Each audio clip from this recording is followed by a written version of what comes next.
সকলকে স্বাগতম জানাচ্ছি কুকিং ব্লগের আরেকটি রেসিপিতে। কচু ভাজা, সাথে আছে কচুর ডগা রান্নার রেসিপিটি সম্পূর্ণ দেখার অনুরোধ রইল। তো চলুন দেরি না করে রেসিপিটি শুরু করা যাক। প্রথমে আমি কচুটা ভেজে নেব। চুলাটা অন করে একটি কড়াই বসিয়ে দিয়েছি পরিমাণ মতো তেল। কচু সিদ্ধ করে নিয়েছি পরিমাণ মতো জল দিয়ে।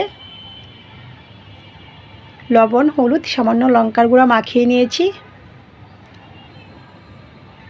তো এক পিঠ ভাজা হওয়ার পর খুন্তির সাহায্যে উল্টিয়ে পাল্টিয়ে নিচ্ছি।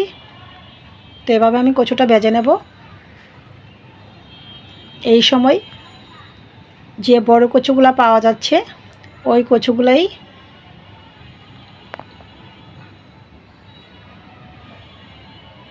কড়াইটা ক্লিন করে আবারও চুলায় বসিয়ে দিয়েছি। এখন আমি কচুর ডগাটা রান্না করে নেব। দিয়ে দিয়েছি তেল, ফোড়নে দিয়েছি জিরে, শুকনো লঙ্কা, তেজপাতা। যেহেতু আমি নিরামিষভাবে রান্নাটা করছি,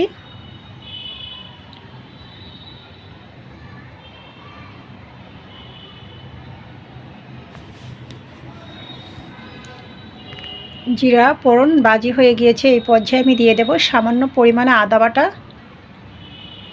মশলা কষানোর জন্য অল্প পরিমাণে জল।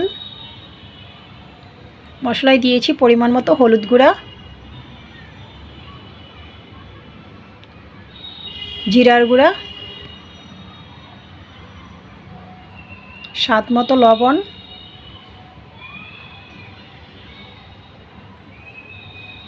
কাঁচা লঙ্কা স্বাদ মতো। নাড়াচাড়া করে মশলাটা ভালো করে কষিয়ে নেব।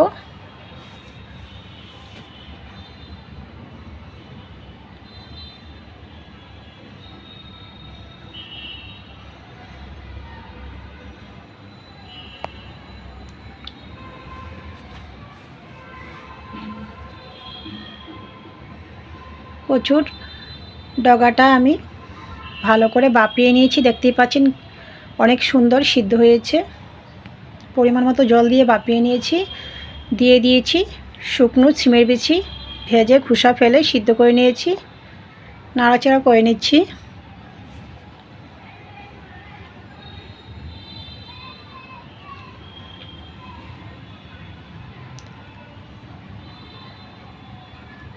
যেই কচুটা আমি ভেজেছিলাম ওইটারই ডগা।